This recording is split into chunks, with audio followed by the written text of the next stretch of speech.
สมใจวิไลวงศ์อัพคลิปโพสต์ขอโทษทีมกู้ภัยจากประเทศไทย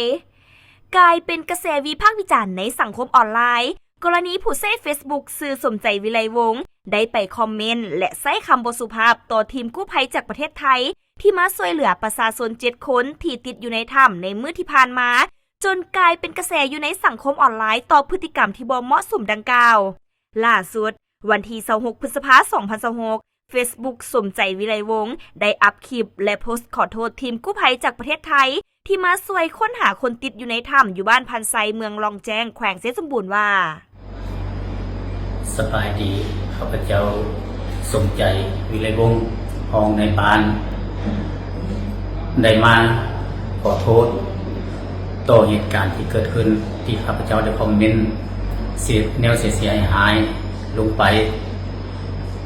ใน 2-3 วันก่อนนั้นเนาะมาวันนี้ข้าพเจ้าได้มาขอโทษต่อหน่วยงานกู้ภัยหรือว่าหน่วยงานที่มาช่วยเหลือในเมืองหนองแจ้งแขวงไซสมบูรณ์นั้น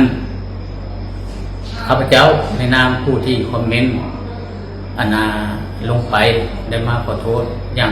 โดยความจริงใจโดยความรู้เท่าบ่ถึงการความรู้ก็ยังต่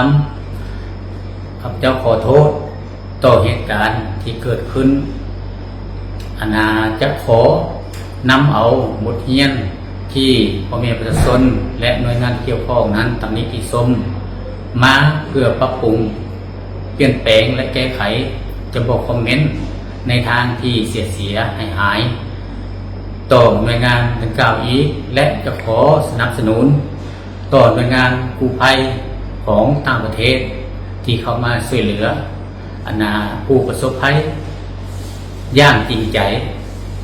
ผู้ค่าในน้ำผู้ที่คอมเมนต์ไปนั้นในวันนี้ผู้ค่าได้มาขอโทษต่อเหตุการณ์ที่เกิดขึ้นมีความเสียใจต่อเหตุการณ์ที่เกิดขึ้นและจะขอนำเอาบทเรียนไปตัวที่มันเสียหายนี้หรือว่าอันใดที่บ่ดีข้าพเจ้าขอเอาไปปรับปรุงเปลี่ยนแปลง